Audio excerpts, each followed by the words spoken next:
What's up, YouTube? We're back with part 2 to our Q&A video. If you made it to here, that means you already watched part 1. If you haven't watched part 1, go back, watch part 1 and how we met video. Both are really great videos to watch. And also make sure you like and subscribe and share it. Give us feedback.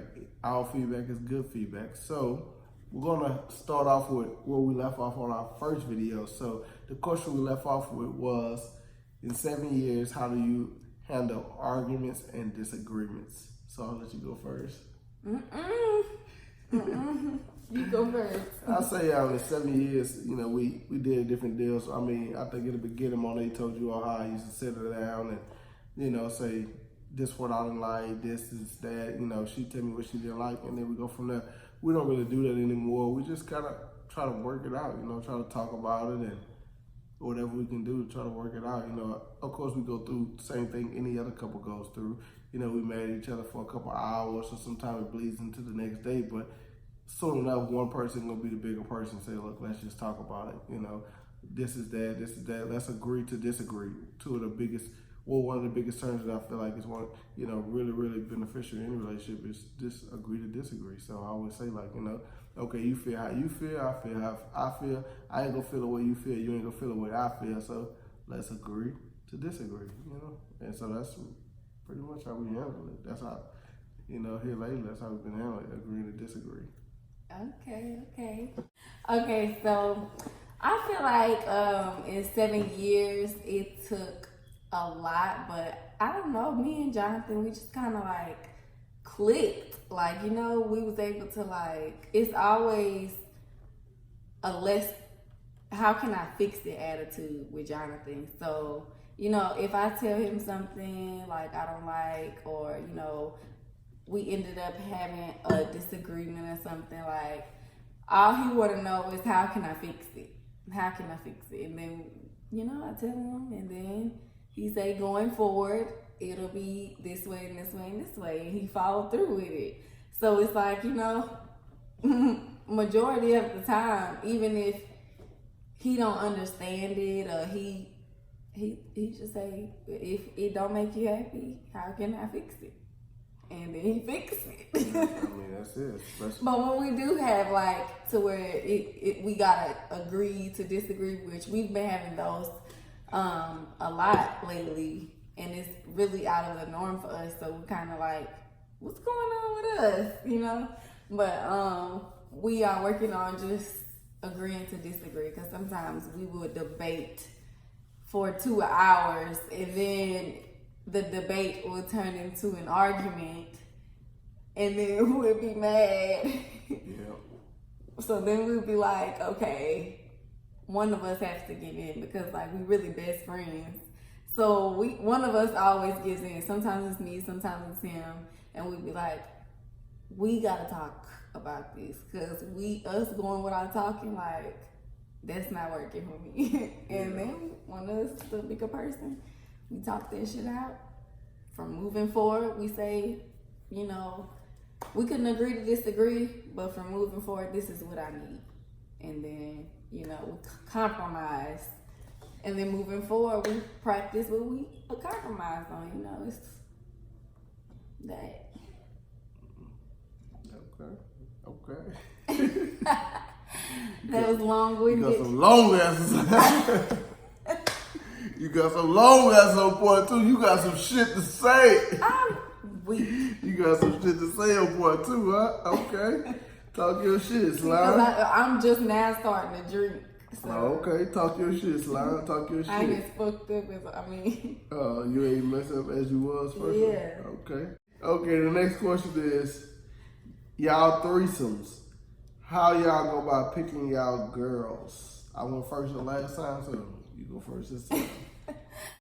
I feel like we don't really pick girls or whatever. Like, it just kind of just happens. Like, we go out, we feel people out, we feel the vibe. If the vibe right, like, it just happens. Like, I will say that the very first one was planned. Like, I did all of that, setting up and stuff like that, but it was all planned and stuff like that. But majority of them, they just happen. I mean, I would definitely agree and say all our threesomes, they just kind of happened. You know, the first one we did plan because, like I said before, we danced around with the idea for about a year or so. So the first one was planned, and we already knew what was going to happen, knew what it was. We had a threesome, but other than that, we just kind of go out, go to different spots, you know, strip clubs, hookah spots, and, you know, we feel people vibe, and it just kind of happens. One thing leads to another one, and we having a threesome, you know. It ain't really like, you know, we necessarily plotting on nobody or nothing like that. It's just like you feel the vibe out. As a woman, you know, like, you know, you feel the vibe out and you say, look, hey, look, this you what know, it when is. you be like, oh no, because that bitch, she trying to fuck with my man. Yeah. Slide, you know, or oh no, this bitch crazy, she'll be stalking us. Or, you know, you just kind of feel. And as a man, you really just play the feel. Like, you know, when it comes to choosing a person, you know, you just kind of reiterate if you feel like they look good, if they don't look good, but you don't really necessarily do too much. You just play the feel and let your girl go to work. You know what I'm saying? Let the day work, baby. Let the day work. Let your girl go to work. You just gotta chill. You know what I'm saying? You don't do too much. You don't do too little. You just play that little happy medium, little line there. And most time, everything will really work out for you. So we don't really choose them. You know, it just happens. It happens like that. Let's see. Really enjoyed the first video, by the way. Y'all should talk about y'all first child birth. I answered our first one, so talk about our first child birth. You know, I think it was very surprising to the both of us, you know, that, you know, was having our first child together, because we was together a few years before she finally got pregnant, and all that time I was not putting nothing on. It was just, you know, cake, you know what I'm saying? She still wasn't your person. So I think it was very surprising, but it was a hell of an experience. You know, we enjoyed it from the start to the finish. You know, we never missed an appointment. I always went to every appointment with her, and during the birth was really, you know, complicated because my daughter umbilical cord got wrapped around her neck, but they went in, gave an emergency C-section. I was there the whole time, so I think it was really, you know, an eye-opener for the both of us. Myself, it was the first time I was there every single appointment, there every single step of the way, you know, the whole 9 yards. And for her, it was her very first child, you know, so, which I had 2 kids before we met. So it was her very first child. So I think it was a very... I probably went up to the hospital like... too many times. Too many times. 4 times before they really kept me. I was like, oh my God. Mm-hmm. And they would send me home. The last time I was like, really, it's so much pain, you know, and they was like, oh my goodness, you like 4 centimeters or whatever. So they kept me. And then I was in there crying my eyes out because I was in so much pain, and they wouldn't give me meds because they was telling me I had to take like a full thing of IV before they give me anything or whatever. And he was like kissing my tears and holding my hand and just like really there for me. And then before you know it, they gave me the epidural too late. And so it wasn't working. I kept telling the doctor while I was pushing, I was like, I feel it. I feel everything. Because I'm thinking like I'm not supposed to feel nothing. And I'm like, I feel it. I feel everything. He was like, you're supposed to feel everything. Now keep pushing. And then, you know, like he said, the umbilical cord got wrapped around her around her neck, and her heart rate started dropping, and they had to do an emergency C-section. And, you know, he was in there. Whenever they let him come in there, he was in there with me and stuff. And it was crazy because when she came out, she didn't cry or anything. Like, they put her on a thing, and it was like complete silence. And I was like, what's going on over there? Like, is she okay? And no one was saying anything. And then, you know, they had the like suction thing, just trying to suction her.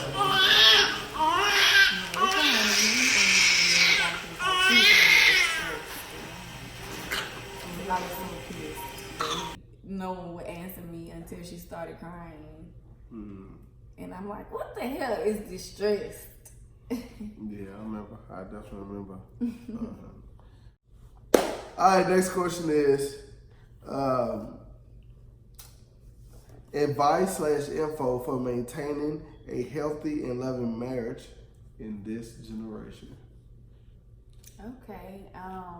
One would be communication is really key. I know that's a cliche phrase, but anything, you can get through anything with communication. Like, real shit. Like, you got a problem, we communicate, we get through it.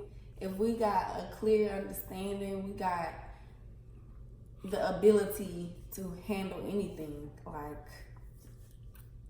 for real, for real. And also, like, just be with somebody like you actually love being with, because it's just retarded not to. Yeah. I'll say my biggest advice is, go ahead and gamble. Put it all in. And when I say that, I mean, like, a female, a dude, go ahead and put everything in. All your love, all your feelings. Stop talking to everybody. Like, put all your chips in. And if you win, you win. You lose, you lose. Hey, it's a part of life. So I'll say my biggest advice, to keep things going, put it all in. Don't half-ass love your woman. Don't half-ass love your man. Don't not do stuff because this is it. Just put it all in on the table. And if it work out, it work out. And if it don't, it don't. But at the end of the day, you was all in. You didn't keep some chips here and some chips there. You put it all in. And more than likely, once you put it all in, you're gonna just double back what you got. So you came back with love. You came with love, but you got not only your love, but you got her love and your kids' love and so on and so forth. So just put all the chips in on one plate and just bet it all at one time. That's my philosophy on it, Did we answer the question though? Yeah, we did. We definitely How to did. maintain a healthy relationship. That's how you do it. Put it all in. Put it all in on the table. As a man, as a woman, put it all in, whatever it is. That gives me a reminder of this phrase that's saying like marriage is not 50-50. Marriage is 100-100. Mm-hmm. Divorce is 50-50. You gotta go all in with marriage, like not half and half. Both of us have to put in 100%, Yeah, so somebody said, next question is, how y'all make them bomb ass ribs? JK. We definitely gonna record a video on how I make the ribs. It's definitely coming soon. Just make sure you keep watching the videos. But I'm waiting to. But how y'all keep y'all relationship alive? How we keep it alive is, hold on, one sip of Hennessy. I think how we keep our relationship alive is we just always try new things. We're not that boring, dull couple to where they don't want to do anything new. They just want to stick with it. Like we always try new things. Like, and I believe over the years we've got more comfortable with each other to the point to where, like, we just naturally being ourselves around each other too. It's just we always having a good time. We not just sitting in the house all the time. On my off days, we always getting out the house. We working, we recording, we doing this. Like we always doing something new. So I think that keeps the relationship live versus a person just going through the same motions every single time. Like I keep on their toes. Like either we're gonna be here, we're gonna be doing this, we're gonna be doing that. We're gonna always be doing something, and more than likely it's something new than what we was doing, 7 years ago when we first met. Like we're gonna be progressing, but still having fun at the same time. Okay. I feel like. What was the question again? The question was. Look, you don't even know. I just know I answered it. That's all. Okay, but you don't know it. How y'all keep y'all relationship alive? Oh, okay. I feel like we keep our relationship alive by, also being each other's friends. Like, like what I'm saying? So I know what he like, he know what I like, and we are like so thoughtful of each other. We make sure like we get what each other likes. And so it's like, I don't know, We be vibing. Oh man, it's a vibe. It's a vibe. It's really a vibe. It's a vibe. Okay. Someone said, when you decide to have your very first threesome with your husband, how did you keep from getting jealous and whatnot? And I would say that he is in control of if I get jealous or not. Like, you know, the reason why I'm so open and so, like, you know, everything, the way that I am is because of him. Like, he makes me feel secure. At one point in our relationship, he didn't. And I was on his ass like white on rice, honey. He couldn't even look at a bitch for too long without me getting mad. So, you know, now I feel more secure and he makes me feel that way. And so he keeps me from getting jealous, but he has the power to make me feel jealous again. And, you know, if he does, then I'm just expressing to him how I feel about it. He asks me, how can I fix it? I tell him, and he fixes it. And that's that. Yeah, to me, the most important thing when you're doing threesomes is to, you know, not make your woman feel like, you know, insecure or jealous or anything like that. So if you have a threesome, for all the dudes out there, if you have a threesome and you end up, you know, laying logs 10 times, make sure your girl's 6 out of 10 or 7 out of 10. You know, to me, it's very important. And then after any threesome, you talk about, hey, look, what you ain't like? What did I do that you ain't like? What did you do that I ain't like? Look, this is it. Okay, shit, we won't do that no more. Okay, and move forward and not go backwards, you know. So to me, it's a very important and very, very important thing, you know, because a lot of people want to do threesomes, especially men. A lot of men want to do threesomes, but after the threesome, you know, they women got so many feelings and stuff, you know, behind it because shit, you know, the man just screwed it up or whatever. But, you know, you got to fix it. Every man ain't perfect, so you got to tell him, hey, look, this is what you did. I don't want you doing this no more, whatever. If you want to continue on doing this, because I do. As a woman, because I want to continue to do it, but you can't do this. Okay, got it, you know, and you don't do this. And that's because, you know, it's all about making her feel comfortable. You know, I feel like my philosophy is every woman want to do a threesome. That's just how I feel. I feel like every woman want to do a threesome with another woman and a man, you know, because I feel like women at some point is kind of attracted to another woman. You look at another woman like, ooh, she look good, ooh, this, that. So I feel like every woman would do a threesome. It just takes the right man to make them feel secure, to make them feel like, okay, look, when this is over, it's over. It's just us. But most women don't feel like that. They feel like, you know, they got to worry about their man going back in Creed. They got to worry about this female, this and that. Every woman that give you a threesome, if they knew, like, I don't care about her because I already know what he going to do. I already know he ain't going to allow what he got to lose. That's right. So he ain't going to allow it. So I feel like every woman will do a threesome. Like, it don't matter who it is. You take a woman that just headstrong, like, no, I'm strictly dickly. You can make her do a threesome. It's just to the point of making her feel comfortable, not making her feel jealous, and showing her, like, you know, even if we do this or even when we do this, we're going to be done with that and it's going to be us. Like, it ain't going to be none of that. It's going to be right here. You know what I'm saying? And even while we doing that, you going to know, like, you know, we doing that and, like, we still here. It's us. It's not me. It's us doing this. Yeah, that's really it to it. Next question is... Okay, so this question says, what is something that you all dislike about each other? You go first. Let me in. I dislike,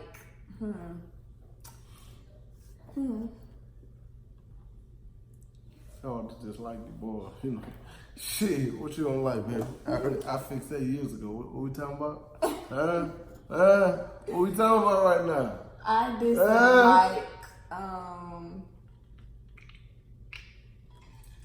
how much. Hold on. I just like.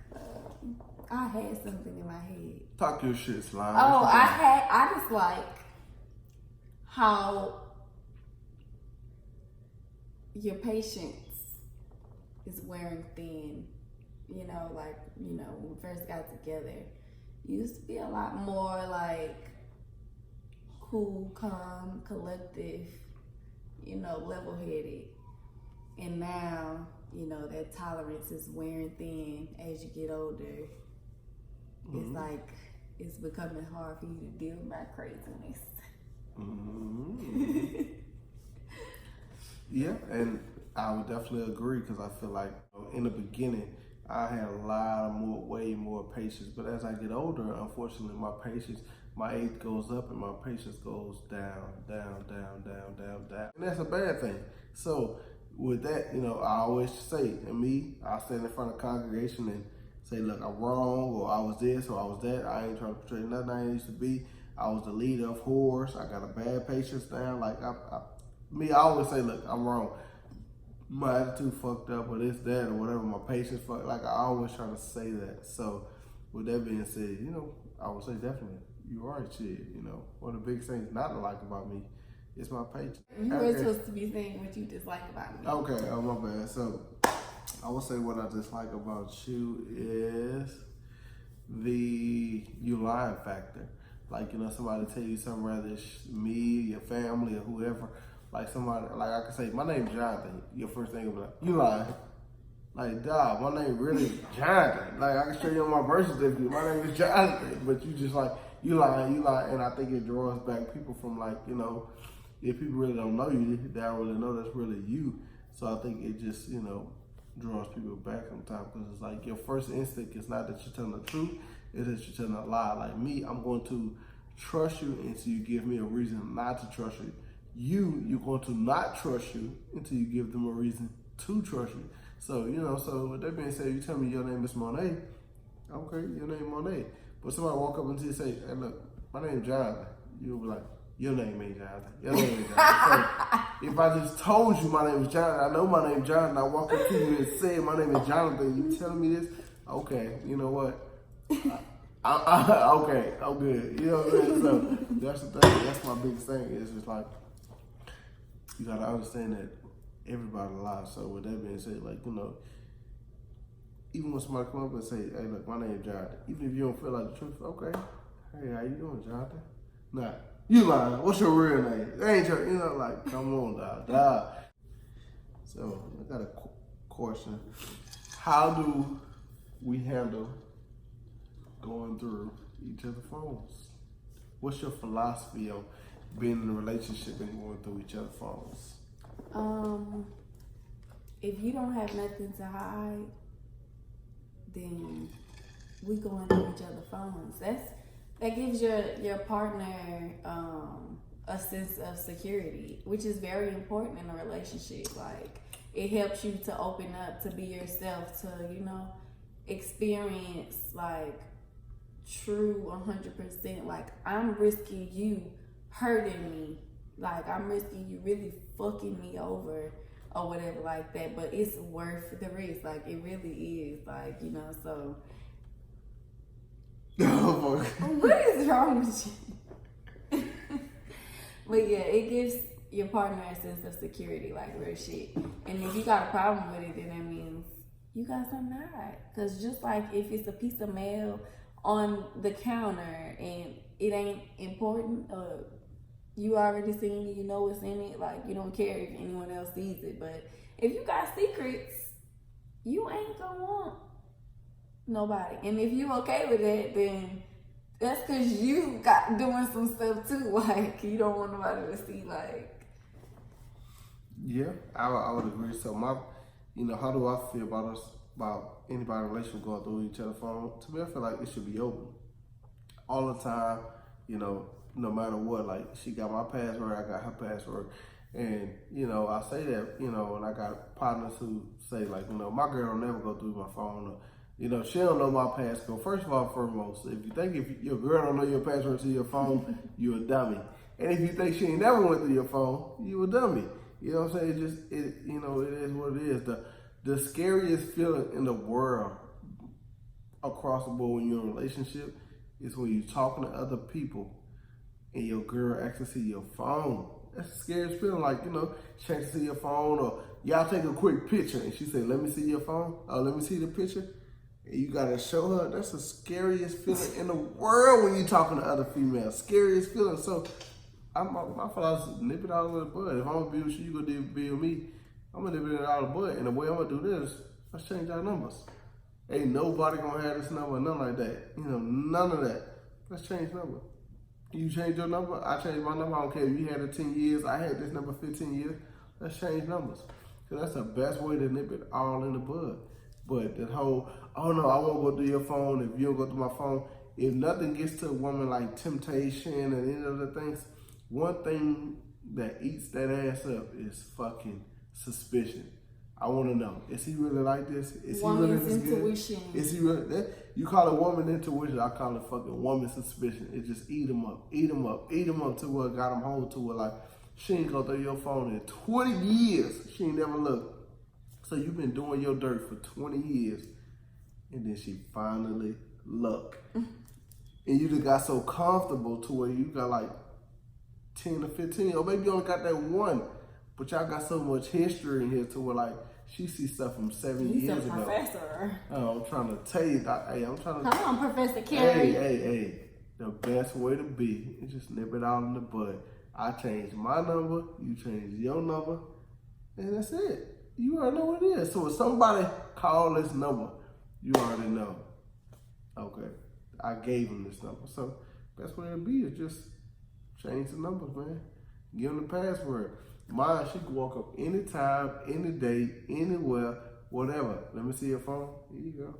Likewise. Here you go. Hey, honey, you can have it. We could swap phones for 3 years. Like, you could have it. Like, ain't nothing in that. It ain't been about that. It ain't always been like that. But, hey, in time, major key. In time. That's like that. What was the Well, determining factor from going from this whore of all whores, as you described, to this good, faithful man that people actually look up to?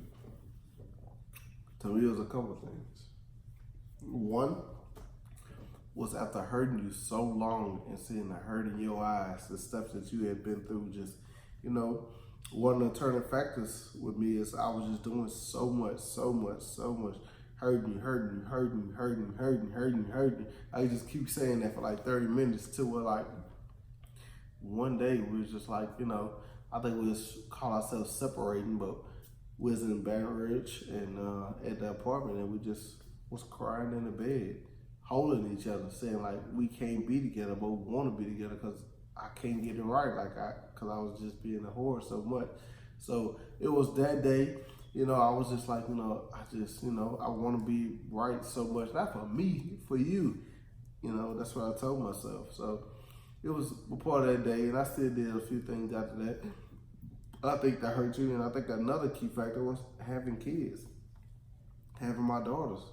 You know, seeing Giselle birth, you know, seeing you go through that pain and all that over us just having sex, me giving you some nut, and you carrying our child for 9 months. Pain.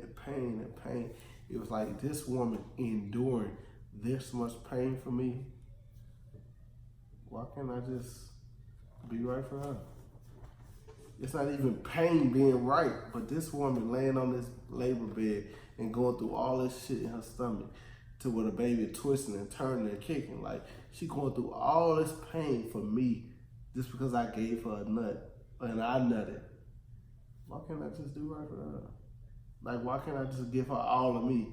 Like, she literally giving me all of her. Her nose getting big, her stomach getting big, her feet getting big, her ankles getting big, her forehead, like everything breaking out. Like, she doing all this for me. Like, why can't I just give her all of me? Like, dog, you know, if you ain't gonna love her, let her go. You know what I'm saying? Like, love her or let her go. Like, if you gonna keep making her do all this crying and breaking down and calling her mama, her sisters, her friend, like, you gonna do all this, let it go. Let it go. So in my mind, I know I'm gonna let you go. So it's like, just bet it all. You got a roulette table right here. You got your name and horse. Just take all your chips and put it on your girl. What? You got a roulette table. It's your old lady and it's your host. Take all your chips and put them on your girl. And let them roll it and it's only your girl and hoes, that motherfucker gonna land on your girl every single time. Baby, that shouldn't even be a comparison. I'm just saying. Okay. So I just said it to tie into what I was saying. Like, bet it all on your relationship. Put it all on your relationship. You win, you lose, you lose. But put it all your chips on your relationship. I mean. Well, I bet a lot of y'all are wondering, like, what kept you with him throughout everything like he's done. Well, when I first met him, he was 80% good and 20% bad. Like, What's my percentage now? Your percentage now is probably like a 98 and 2%. Okay. 98 too. I'll take that. I'll take it. It's still an A. Still an A, baby. Still an A.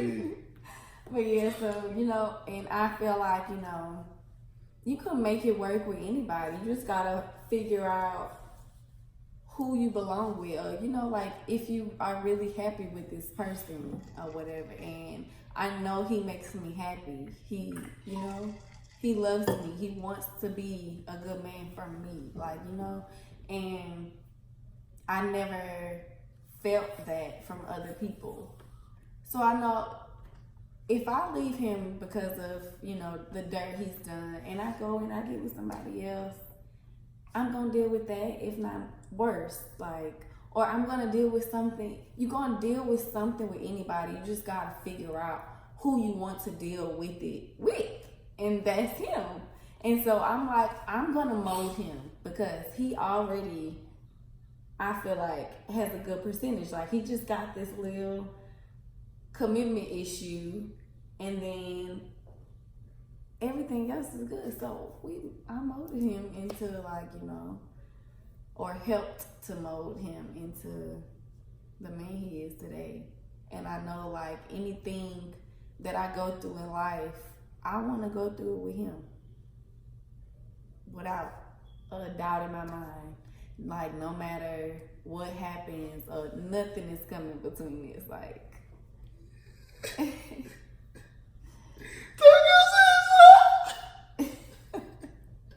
Talk good shit, slap.